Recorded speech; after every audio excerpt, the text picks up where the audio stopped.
نے فرمایا بیان کرو۔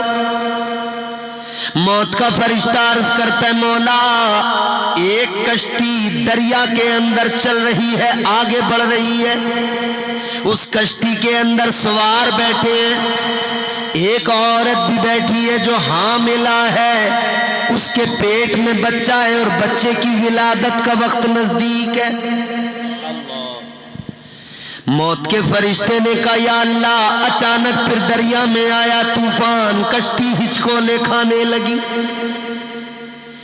دیکھتے دیکھتے کشتی دریا میں ڈوبنے لگی، تختے پھٹ کر بکھرنے لگے، لوگ دریا میں ڈوبنے لگے۔ اسی موقع پر اس عورت نے اس بچے کو جنا، بچہ پیدا ہوا،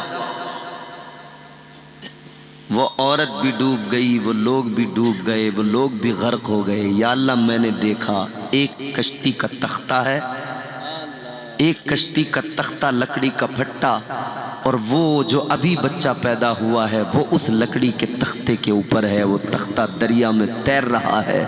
یا اللہ وہ موقع تھا کہ مجھے رحم آیا، اور میں نے اس وقت سوچا اس بچے کا کیا ہوگا۔ یا اللہ مجھے رحم آیا، ماں بھی اس کی مر گئی، کوئی نہیں اس کا، دریا کے اندر یہ بچہ تختے پہ تیرتا جا رہا ہے، اس کی زندگی کا کیا بنے گا۔ دریا کے جانور بھی خطرناک ہوتے ہیں، وہ بھی اس کو کھا سکتے ہیں، اگر کنارے پہ پہنچ گیا تو جنگل کے جانور نہیں چھوڑیں گے۔ یا اللہ میں سوچ رہا تھا اس کا کیا بنے گا، اس بچے پر مجھے ترس آیا، اس بچے پر مجھے رحم آ گیا۔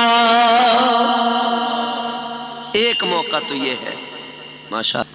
آگے بڑھئے عزیزان گرامی وقار، اللہ کی بارگاہ میں موت کے فرشتے نے عرض کر دیا مولا اس بچے پہ مجھے رحم آیا۔ اللہ نے فرمایا دوسرا موقع بتاؤ، دوسرا کب تمہیں رحم آیا۔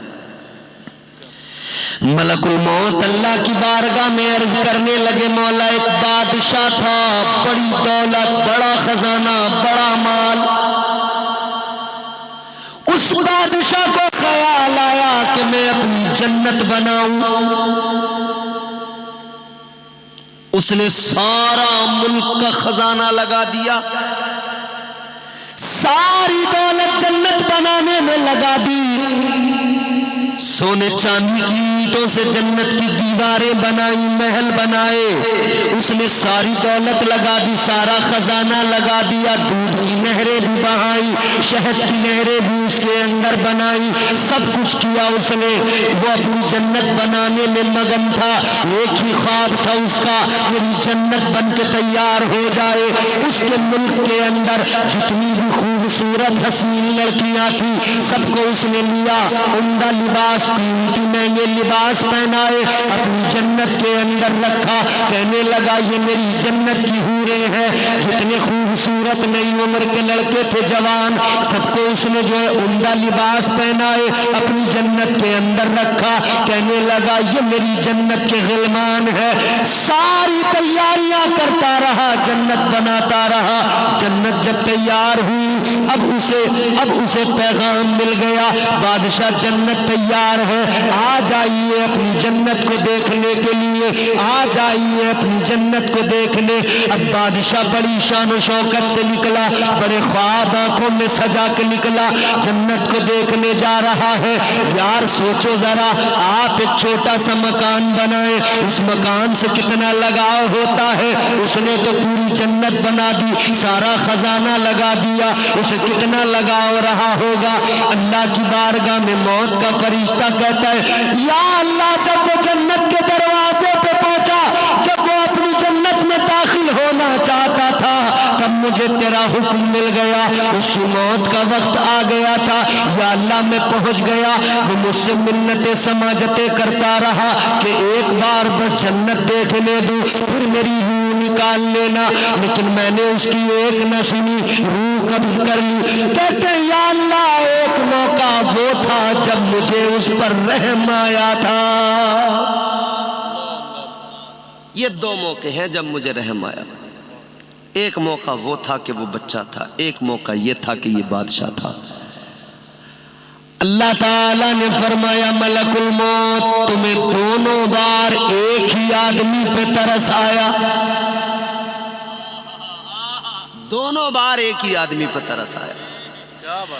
اللہ نے فرمایا وہ جو بچہ دریا میں تختے پہ تیر رہا تھا کوئی اور نہیں، وہی شداد تھا۔ تم سوچ رہے تھے جانور کھا جائیں گے، مگر ہم نے اسے جانوروں سے بچایا، ہم نے اسے ہر چیز سے بچایا، پھر اسے پروان چڑھایا، پھر اسے سلطنت بھی عطا کی، پھر اسے بادشاہ بھی بنا دیا۔ اے ملک الموت، مگر وہ بادشاہ بن کر ہمیں بھول گیا، اپنی جنت بنانے میں لگ گیا۔ یہی شداد تھا، اسی پہ دوسری مرتبہ پھر تمہیں رحم آیا۔ ایک ہی آدمی ہے تاریخ میں جس پر ملک الموت کو، موت کے فرشتے کو رحم آیا۔ میاں کتنے حادثے ایسے آپ نے سنے ہوں گے، ابھی شادی ہوئی ہے، لڑکی کے ہاتھوں کی مہندی نہیں، اس کا رنگ ہلکا نہیں ہوا ہے، شوہر اس کا مر گیا، سہاگ اجڑ جاتا ہے، زندگی ویران ہو جاتی ہے۔ کیا ملک الموت کو اس پر ترس آیا؟ کسی پر نہیں۔ مرنا ہے ایک دن، فکر کرو، قبر میں جانا ہے ایک دن، فکر کرو۔ عزیزان گرامی وقار، مگر ادھر آقا نے اللہ کی بارگاہ میں عرض کیا مولا کسے معلوم کہ 1 سال میں مر جائیں گے؟ توجہ ہے؟ یا اللہ اس کو آسان کر۔ اللہ تعالیٰ نے فرمایا محبوب بات آپ کی امت کی ہے تو آسان کر دیتے ہیں۔ اللہ نے فرمایا 1 سال چھوڑیے، اگر آپ کا کوئی امتی مرنے سے 1 دن پہلے بھی توبہ کر لے گا تو میں اس کے سارے گناہوں کو معاف کر دوں گا۔ مگر سوال پھر وہی ہے، کسے پتا کہ کل مر جاؤں گا؟ رات کو بندہ سوتا ہے، کیا اسے یہ یقین ہے کہ صبح کو اٹھ جاؤں گا؟ کتنے لوگ رات کو سوئے تھے، صبح کے بارے میں پلاننگ کر کے سوئے تھے، صبح اٹھ کر فلاں جگہ جاؤں گا، وہاں سے اتنا پیسہ کلیکٹ کروں گا، پھر میں یہ کام کروں گا، صبح کو اٹھوں گا مکان کی رجسٹری کراؤں گا، صبح کو اٹھوں گا وہ پلاٹ کی پیمنٹ کرنا ہے، یہ کرنا ہے، وہ کرنا ہے۔ وہ رات کو بستر پہ سویا، صبح کا سورج ہی نہیں دیکھ پایا، اٹھ ہی نہیں پایا۔ کتنے لوگ ایسے؟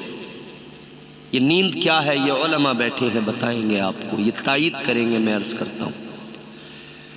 فرمایا گیا یہ جو نیند ہے یہ ہلکی موت ہے۔ کیا ہے؟ ارے بول دو، ہلکی موت۔ جو بالکل نہیں بولے گا اسے میں ایک ہار پہناؤں گا تاکہ وہ سب میں الگ نظر آئے کہ بھئی یہ تھا وہ آدمی جو نہیں بول رہا تھا۔ اے لوگوں یہ جو نیند آتی ہے فرمایا گیا ہلکی موت ہے۔ تو رات کو جب بستر پہ سوتے ہو موت آ جاتی ہے،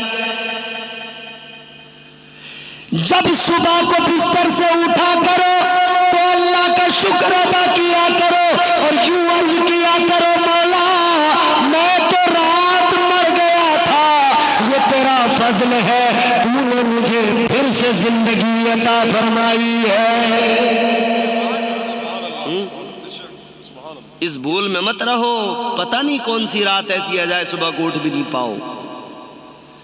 اللہ کا شکر ادا کیا کرو، وہ کتنا کریم ہے، ہر صبح نئی زندگی عطا فرماتا ہے۔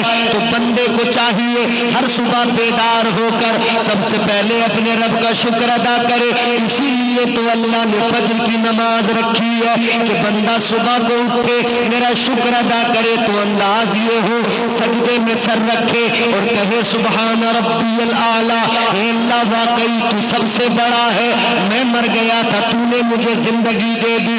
یا اللہ ہر دن تو زندگی عطا کرتا ہے تو شکر کا طریقہ بھی نماز ہے.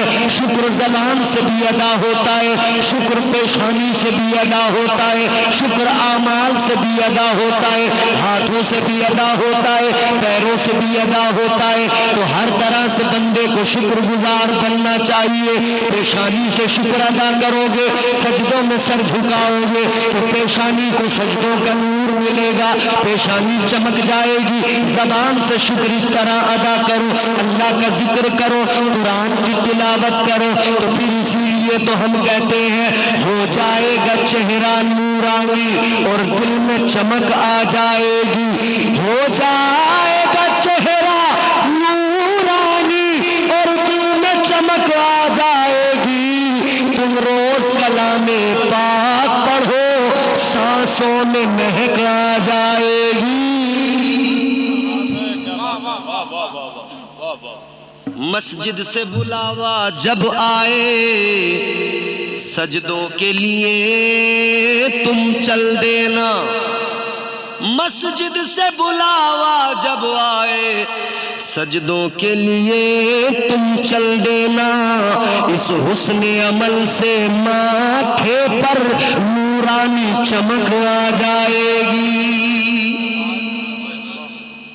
شکر ادا کرتے رہو اللہ کا. آخری بات کر کے بات کو ختم کرتے ہیں. حضور نے عرض کیا یا اللہ کون جانتا ہے کہ اگلے دن موت آ جائے گی, کسے خبر ہے کہ اگلے دن مر جاؤں گا. یا اللہ اور آسان کر دے. کتنا پیار ہے حضور کو امت سے, کتنی محبت ہے. یا اللہ اور آسان فرما دے. اللہ نے